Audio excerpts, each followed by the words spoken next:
जो वस्तु है, वस्तु माने द्रव्य है, वो द्रव्य, क्षेत्र, काल और भाव, इन चार चीज़ें से निर्मित है। माने चार चीज़ें उसमें अवश्य होनी चाहिए। तो द्रव्य तो वस्तु तो है ही। अब उसमें तीन चीज़ें हुई। कौन? प्रदेश माने क्षेत्र, काल माने पर्याय और भाव माने गुण।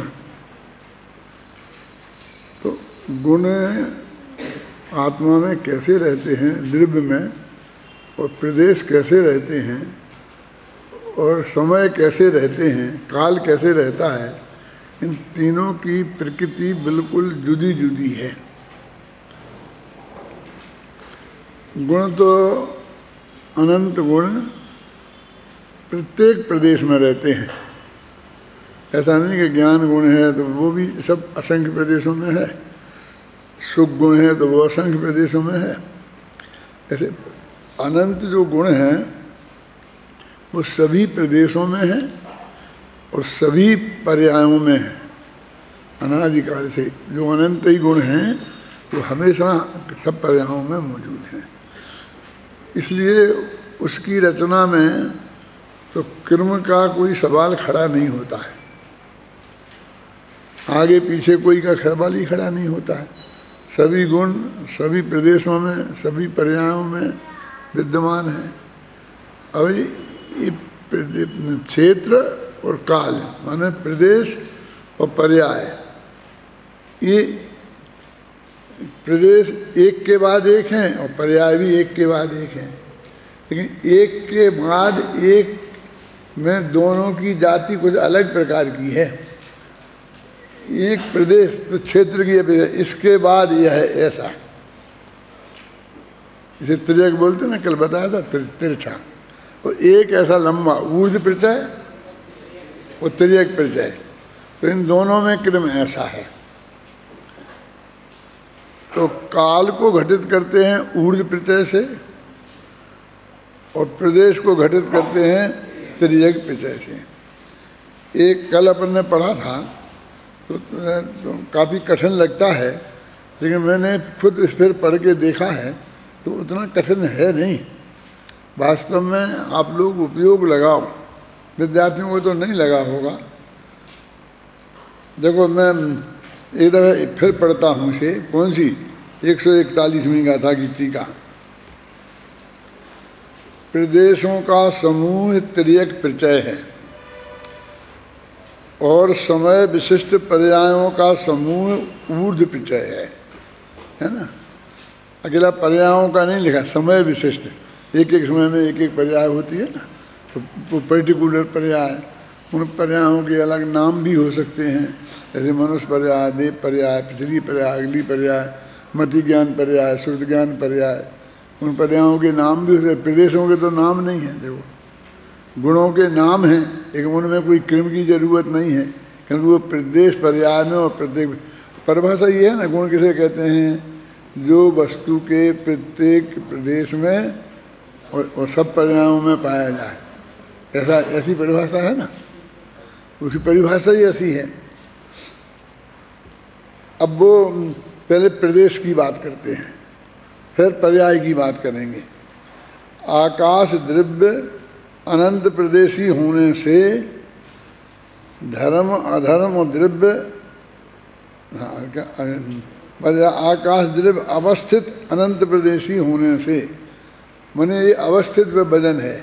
आकाश द्रव्य भी अवस्थित है, फिर धर्म अधर्म द्रव्य भी अवस्थित है, लेकिन फर्क क्या है कि जो अनंत प्रदेशी अवस्थित है वो असंख्य प्रदेशी अवस्थित हैं, और जीव अनवस्थित असंख्य प्रदेशी, क्योंकि वो अपने आकार बदलता रहता है ना।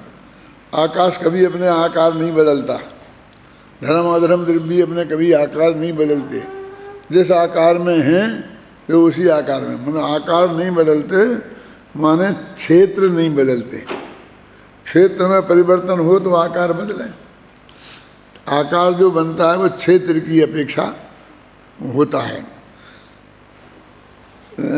होने से तिर्यक प्रचय वाले द्रव्य हैं, इसलिए ये सब द्रव्य जिनके ज़्यादा प्रदेश हैं वे त्रियक परिचय वाले हैं। मतलब क्या कि ज़्यादा हैं तो फिर आगे पीछे का सवाल होता है। ये तो भाग्य की बात है कि वो एक आकाश के एक प्रदेश में ही पूरे जीव के असंख्य प्रदेश समाहित हो जाते हैं। लेकिन यदि उन्हें खोलें और फैलाएं तो फिर उसमें आगे पीछे का वो तो आएगा ही ना, क्षेत्र की अपेक्षा से अंतर। माने इसका मतलब उसके स्वभाव में तो वो पड़ा है, वो किस समय है और किस समय नहीं है वो अलग बात है। यद्यपि द्रव्य दृष्टि से, ये तो पुद्गल द्रव्य की बात बीच में बता दी है, और जो अपन सब जानते हैं कि पुद्गल द्रव्य कालाणु के समान एक प्रदेशी है, जिसे अप्रदेशी भी कहते हैं, लेकिन उसमें स्कंद बनने की ताकत है स्निग्ध रूप छत्र गुण के कारण। इसलिए व्यवहार से उसे संख्यात प्रदेशी, असंख्यात प्रदेशी और अनंत प्रदेशी भी कहते हैं। ख्याल में है ना? ये जो बात है इसमें लिखी हुई है, लेकिन बीच में उनने याद दिला दी है। वो अवस्थित और अनवस्थित बता रहे हैं ना, क्या अभी परमाणु तो एक ही प्रदेश हों तो आकार कैसे बदले? एक परमाणु रहे तो वो तो एक ही आकार में रहता है ना, जो भी उसका षटकोण आकार है उसमें। लेकिन जब वो स्कंद बन जाता है तो कई आकार हो जाते हैं। तो ऐसा आकार हो गया, ऐसा हो गया, ऐसा हो गया। स्कंद बनने से अलग आकार हो जाते हैं ना, इसलिए। तो यद्यपि में कह करके ये बात उन्होंने अलग में कह दी है। यद्यपि द्रव्य दृष्टि से पुद्गल द्रव्य अनेक प्रदेशी होने रूप शक्ति से संपन्न एक प्रदेश वाला है एक प्रदेश वाला, और अनेक प्रदेश में के साथ संपन्न स्थापित करने में शक्ति वाला है। शायद कल उदाहरण दिया था कि जैसे राजस्थान और हिंदुस्तान दोनों में क्या फर्क है, तो कहते हैं कि हिंदुस्तान को अपने दूसरे देशों से लड़ने का और समझौता करने का अधिकार है, लेकिन राजस्थान को नहीं है। वो पाकिस्तान से 3 गांव ले ले और 2 गांव दे दे, ऐसा ये नहीं कर सकता। यदि करने की जरूरत पड़ेगी तो वो हिंदुस्तान करेगा, है ना। तथापि पर्याय दृष्टि से अनेक माने संख्यात, असंख्यात और अनंत प्रदेश वाला है। उसको उन्हें प्रदेश वाला कह दी है, तो एक ही प्रदेश वाला, और दूसरों के साथ मिल जाता है, और इसके लिए उसे बहुप्रदेश वाला कह दिया, इसलिए वो व्यवहार है, इसलिए उसके की त्रियक प्रचय है। ये कह रहा है कि 5 द्रव्यों में तो त्रियक प्रचय सिद्ध हो गया। त्रियक प्रचय माने आड़ा फैलाव। 4 में तो सहरी भाव से हो गया क्योंकि 4 द्रव्य अवस्थित हैं, और 5 में पुद्गल में इस तरह से हो गया। परंतु काल द्रव्य के त्रियक प्रचय नहीं है। अब एक ही कालाणु है तो अनादिकाल से अनंत काल तक आकाश के जिस प्रदेश में अवस्थित है वो उसी प्रदेश में अनंत काल तक रहने वाला है। उसका कोई भी आकार प्रकार कभी बदलने वाला नहीं है। इस आप समझे ना। तो वो क्या है हाँ त्रियक प्रचय, परंतु कालद्वीप त्रियक प्रचय नहीं है, क्योंकि वह शक्ति और व्यक्ति दोनों में ही एक प्रदेश वाला ही है। वो जो पुद्गल परमाणु शक्ति से अनेक प्रदेश वाला है, सिद्ध किया था ना, और व्यक्ति में एक प्रदेश वाला है। ऊर्ध्व प्रचय तो सभी द्रव्यों में अनिवार्य रूप से होता ही है। ये अंतर त्रियक प्रचय में है। क्या अंतर है कि एक द्रव्य फैल जाता है, सिकुड़ जाता है, एक द्रव्य फैलता और सिकुड़ता नहीं है। अब जो काल की अपेक्षा सब द्रव्यों की एक सी स्थिति है। एक द्रव्य सिकुड़ जाए और एक फैल जाए काल की अपेक्षा, ऊर्ध्व प्रचय की अपेक्षा, ऐसा नहीं होता है। एक तो अनंत काल तक फैल जाए और एक सिकुड़ के 10 वर्ष का ही रह जाए, तो ऐसा नहीं होता। माने वे पर्यायें एक दूसरे में सिकुड़ के मिलती नहीं, प्रदेश मिल जाते हैं। अंतर समझ में आ गया ना। पर्यायें मिलती नहीं माने जैसे प्रदेश है, सारे लोकालोक प्रमाण है ना आत्मा के, और वे एक देह में चींटी के शरीर में भी सिकुड़ के आ गए और फैल गए। ऐसे ही वो पर्याय भी सिकुड़ जाएं और फैल जाएं, वो पर्यायों में ऐसा नहीं होता है। ऊर्ध्व पिचय तो सभी द्रव्यों के अनिवार्य रूप से होता ही है। अब ये पिछली इतनी बात तो पिछली थी। अब इसे अगली बात में कहते हैं, क्योंकि द्रव्य की वृत्ति तीन कोटियों को स्पर्श करती है, इसलिए अंशों से युक्त है। प्रदेशों की व्यक्ति को विस्तार को लिए थी, और ये जो वृत्ति है वो तीन माने भूत भविष्य और वर्तमान तीन कोटि को स्पर्श करती है, इसलिए फिर उसके अंश हो जाते हैं। तो कितने अंश हो जाएंगे? जैसे प्रदेश का अंश मान बनाए थे ना, तो उनका नाप कैसे किया था? पुद्गल परमाणु से। एक पुद्गल का परमाणु जितनी जगह को घेरे उतनी जगह को एक प्रदेश कहते हैं। उसमें ऐसा परमाणु रूपी गज से नापे जाते हैं, ऐसा लगा। गज समझ लो, मीटर समझ लो आज की भाषा में, मतलब अपन ने उसे नाप का वो बनाया। और ये समय जो है ये काय से नापा जाए? तो ये एक पुद्गल का परमाणु आकाश के एक प्रदेश से अत्यंत मंद गति से दूसरे प्रदेश पर जाए, उससे नापा जाता है। इसमें ऐसा लिखा है कि उससे नहीं नापा जाता। सुनो, उसमें जितना समय लगे उससे नापा जाता है। ऐसा भेद करके समझाया है। माने अपन लंबे को संक्षेप में करने के लोभ में ऐसा कह सकते हैं कि उससे नापा जाता है। समझे ना, कि उसके पुद्गल परमाणु के गमन से नापा जाता है। गमन में नहीं, वो गमन में जितना समय लगे उससे नापा जाता है। और वो जो क्षेत्र वाला प्रदेश है वो भी निरंश है, और ये काल वाला जो वो पर्याय है वो भी निरंश है। माने ना उसके टुकड़े हो सकते हैं ना इसके। जैसे अपन ने द्रव्य के कर लिए ना, क्षेत्र में असंख्य प्रदेश, इतने प्रदेश, ऐसे वो प्रदेश को नहीं तोड़ा जा सकता, उस पर्याय को नहीं तोड़ा जा सकता, वो निरंश रहेगी।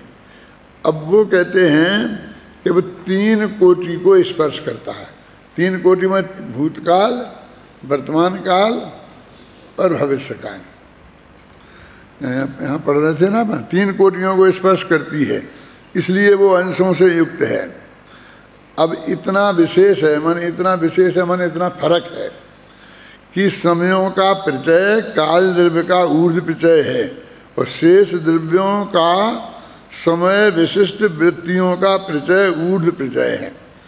देखो, दोनों ही का ऊर्ध्व प्रचय है, लेकिन काल द्रव्य का तो सीधा समयों का प्रचय ऊर्ध्व प्रचय है, और समय विशिष्ट वृत्तियों का प्रचय ऊर्ध्व प्रचय। ये अंतर है ना दोनों का।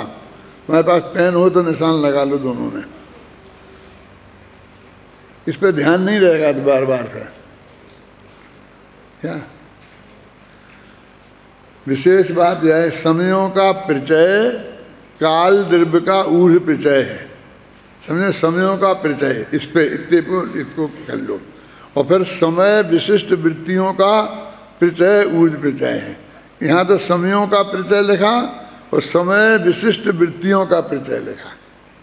मतलब वो ऐसे ही नहीं कि वैसे ही लिख दिया हो, उन दोनों में अंतर है। क्योंकि काल द्रव्य को दूसरे द्रव्य की जरूरत नहीं है, समय का उसका टुकड़ा, और हमारी जो पर्याय है उसे काल द्रव्य की जरूरत है। वो काल द्रव्य से नापी जाएगी हमारी एक पर्याय को। इसलिए हमारी जो वृत्ति है, वृत्ति माने हमारा जो परिणमन है, वो उसको समय विशिष्ट से नापा जाएगा। कब प्रचय है? क्योंकि काल द्रव्य की वृत्ति स्वतः समय भूत है, लिखा ना कारण नीचे, और अन्य द्रव्यों की वृत्ति समय के अर्थांतरभूत होने से समय विशिष्ट है। अब इसमें लिखा है सब स्पष्ट, इससे ज़्यादा स्पष्ट लिखा नहीं जा सकता है। ये बहुत मेहनत से शब्द बनते हैं, ऐसे नहीं बन सकते हैं। ये जो है ना पद्य में नहीं लिखे जा सकते, बहुत कठिन है। कहते हैं गद्य का भार, जो काय का न्याय शास्त्र का भार गद्य ही झेल सकता है, पद्य को झेलने में समर्थ नहीं। वो तो संबंधबद्ध जैसे आचार्य हुए जिन्होंने पद्य में भी न्याय शास्त्र लिख दिया। निबंध होता है निबंध, तो निबंध का भार, उसमें कसावट बहुत होती है, भर्ती के शब्द नहीं डाले जा सकते हैं, समझे ना। शब्दों के साथ तोड़ मरोड़ नहीं की जा सकती है। जैसे देखो अभी आप पढ़ रहे हैं ना, ये गाथाएं पढ़ते हैं तो उसमें परदेश परदेश आता है, तो ऐसा स्वदेश परदेश है, तो प्रदेश है, और प्रदेश को तदभव तदसम शब्द होते हैं ना, उसके जरिए हम परदेश लिख देते हैं। इतनी छूट है, गद्य में नहीं लिख सकते। गद्य में हम प्रदेश लिखें तो कोई नहीं समझ पाएगा, हमें गद्य में प्रदेश ही लिखना पड़ेगा। अब आप कहेंगे देखो कि डॉक्टर साहब को इतना नहीं आता, एक लाइन ऊपर तो प्रदेश लिखा, एक लाइन नीचे प्रदेश लिख दिया।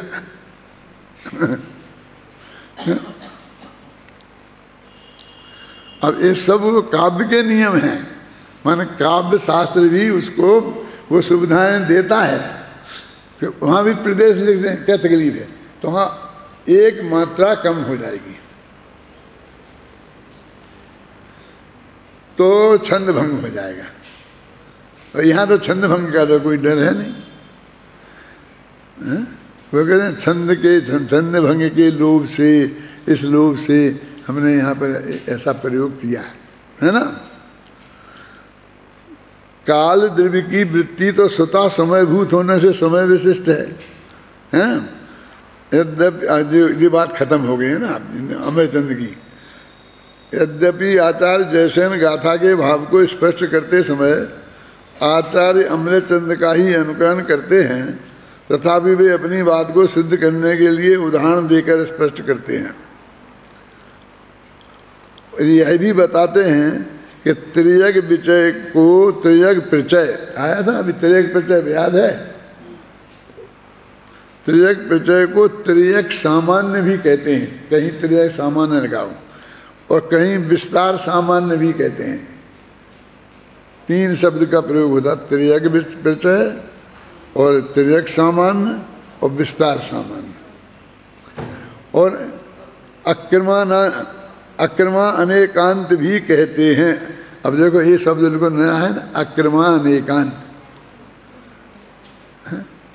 अभी बताओ अक्रमा अनेकांत क्या है। इस प्रकार और ऊर्ध्व प्रचय को ऊर्ध्व सामान्य, आयत सामान्य और क्रमानेकांत भी कहते हैं। ऊर्ध्व प्रचय है ना, उसमें आगे पीछे होता है ना, क्रम पड़ता है, इसलिए क्रमानेकांत। और वो जो प्रदेश हैं वो एक साथ ही होते हैं, इसलिए वो अक्रम एक अनेकांत। ऐसा आता ना पूर्व में। पर्यायों को भी बोलते हैं, कौन सी गुणों को ही पर्याय बोलते हैं, क्या क्या नाम है, सहभावी पर्याय, मतलब एक साथ होने वाली पर्याय। और क्रम भावी पर्याय वो क्रमानेकांत, ऐसा अनेकांत ये है। तो ये सब शब्दों को बराबर हमें ध्यान रखना पड़ेगा। अभी दूसरी जगह आएंगे और मान लो कि वो शब्द हमने ऊर्ध्व प्रचय और तिर्यक प्रचय शब्द का प्रयोग नहीं किया, ऊर्ध्व सामान्य तिर्यक सामान्य शब्द का प्रयोग किया, तो अब अपनी समझ में आना चाहिए। इस प्रकार अब इस गाथा में ये सार निकाला है। कोशिश बहुत एक की है कि बार बार उसको दूसरे शब्दों में बांधा, फिर दूसरे शब्दों में बांधा, और अत्यंत सरल भाषा में वो बात स्पष्ट हो जाए। गाथा त्रियक प्रचय और ऊर्ध्व प्रचय का स्वरूप स्पष्ट करते हुए यह कहा गया है, मतलब ये है कि इसमें त्रियक प्रचय और ऊर्ध्व प्रचय बताए हैं द्रव्यों के। और एक होता है काल की अपेक्षा, एक होता है क्षेत्र की अपेक्षा, और भाव की अपेक्षा जरूरत नहीं है। क्यों? क्योंकि गुण तो अनंत एक साथ ही होते हैं और सब में होते हैं, प्रत्येक पर्याय में होते हैं और प्रत्येक प्रदेश में होते हैं। इस प्रकार इस गाथा में तिर्यक प्रत्यय और ऊढ़ प्रत्यय का स्वरूप स्पष्ट करते हुए, अब ये व्यर्थ की पंक्ति है ना, क्या जरूरत है, जो बता देते, लेकिन अब फिर बता रहे हैं कि उसी को स्पष्ट कर रहे हैं हम। अंत में निष्कर्ष निकालते हैं तो साधारण सा निकलता है। अंत में कहते हैं समस्त शास्त्रों का एकमात्र तात्पर्य वीतरागता है। लिखा कर नहीं लिखा पंचाशत निकाय में। अब हमको तो तुमने इतना पढ़ा करके तर्क युक्तियों से, क्यों कि हमारा पसीना निकल गया। और फिर कहते हैं एकमात्र तात्पर्य वीतरागता है, मतलब वीतरागता की प्राप्ति हो, इतनी सी बात है। और वो अपने आत्मा की आश्रय से होगी। पर के लक्ष्य से राग भाव होता है कि राग यदि किसी से होगा तो अपने ही से थोड़ी होता है, तो अपने से जो होता है उसे तो वीतरागता बोलते हैं। वो तो पर किसी पर से ही होगा ना, तो कहते तात्पर्य वीतरागता है। इस प्रकार इस गाथा में तिर्यक प्रत्यय और ऊर्ध्व प्रत्यय का स्वरूप स्पष्ट करते हुए यह कहा गया है कि ऊर्ध्व प्रत्यय तो पर्यायों के समूह रूप होने से सभी द्रव्यों में होता है। पर्यायों के समूह, प्रत्यय माने समूह, तो पर्यायों के समूह रूप होने से, समझे ना, वो सभी द्रव्यों की पर्यायें तो होती हैं। पर तिर्यक प्रत्यय प्रदेशों के समूह रूप होने से काल द्रव्य में नहीं है, क्योंकि प्रदेशों का समूह हुआ है ही नहीं, एक ही प्रदेश है, क्योंकि वह एक प्रदेशी है अर्थात अप्रदेशी है। ऊर्ध्व प्रत्यय की अपेक्षा प्रत्येक द्रव्य अनादि अनंत है, त्रिकाली ध्रुव है, और तिर्यक प्रत्यय की अपेक्षा 5 द्रव्य अस्तिकाय रूप हैं। देखो, जो गुरुदेव को बार बार ऐसा बोलते हैं कि गुरुदेव इसमें पर्याय को नहीं मानते हैं, पर्याय को नहीं मानते हैं, लेकिन गुरुदेव के पढ़ना ध्यान दे करके वाक्य, तो त्रिकाली ध्रुव ये शब्द बार बार प्रयोग करते हैं। त्रिकाली ध्रुव अखंड, त्रिकाली ध्रुव अखंड, तो ये त्रिकाली माने वही काल की अखंडता है, और ध्रुव माने निरंतर रहने वाला है। तो एक समय में कोई चीज़ हो, वो तो बौद्ध मत की मान्यता है, क्षणवर्ती वाली। क्षण भंग के प्रसंग से, छंद में भी आता है, इसमें भी आता है कि क्षण भंग का प्रसंग आ जाएगा, तो क्षण भंग माने बौद्ध लोग ऐसा मानते हैं कि सब नष्ट हो जाएगा, सब नष्ट हो जाएगा। बौद्धों के क्षण भंग में और अपने क्षण भंग में क्या फर्क है? अपन भी क्षण भंग मानते हैं, कहते हैं ना सारी दुनिया क्षण भंगुर है, और वो भी मानते हैं क्षण भंगुर है, लेकिन वो ऐसा क्षण भंगुर मानते हैं कि अभी एक क्षण बाद बिल्कुल ही समाप्त हो जाएगी वो चीज़, फिर अनंत काल तक वो रहेगी नहीं। अपन भी मानते हैं कि जो पर्याय गई सो गई, फिर वो अनंत काल तक नहीं आएगी, लेकिन वस्तु खत्म नहीं हुई, अपने वस्तु तो पूरी कायम है ना, और उसमें पर्याय के होने का सिलसिला भी कायम है, सिर्फ वो पर्याय गई है। अब इसलिए पर्याय तो दोनों में अंतर कितना रहा, नुकसान तो दोनों को हुआ, एक को 1 रुपये का, एक को अरबों रुपये का। आज किसी प्रवचन में आ रही थी कि मरना मरना मरना, तो मरना क्या है? कौन बोल रहा था? कोई विद्यार्थी, किसका प्रवचन था, क्या था? मैं सुन रहा था वहाँ से। मरना, तो मरना क्या है? तो समझ में नहीं आया था। आत्मा तो एक समय को भी खत्म होता ही नहीं है, मरने को हम खत्म होना मानते, तो वो तो कहते हैं कि इस देह के वियोग का नाम मरना है, और वो ये देह भी ये जाएगी तो संसार अवस्था में दूसरी उसी समय आ जाने वाली है। और वो कह रहे थे शायद, वो खरियाना वाले, क्या नाम है उनका, अनिल जी, वो बता रहे थे कि वो तो कार्यमान शरीर, और वो तो रहेगा ही साथ में, ये तो देह का भी वियोग कहाँ हुआ? देह के वियोग का नाम मरण कहाँ है? था ना, आ रहा था ना प्रकरण। तुम लोग पढ़ रहे थे? कौन पढ़ रहा था? कभी मरण का, अब अपने यहाँ मरण कितनी छोटी चीज हो गई, और उनके यहाँ तो मर गए माना खत्म ही हो गया बस। अपना हम जो पंडित हुकुमचंद के रूप में जो मैं हूँ, बस यही मैं हूँ, पर ये खत्म हुआ तो सब खत्म है, ऐसा मानने वाला, और ये खत्म हुआ तो कुछ नहीं। इस सड़ा गला शरीर चला जाएगा तो एकदम अच्छे से अच्छा बिल्कुल नया ताजा शरीर आ जाएगा। क्यों मैं नया ताजा इसलिए कह रहा हूँ, हो सकता है बुरा आ जाए, हो सकता है अच्छा इससे अच्छा आ जाए, देव का आ जाए, नरकी का आ जाए, त्रिंज का आ जाए, लेकिन नया तो हो गई। नया माने अच्छा नहीं होता, नया माने बुरा नहीं होता।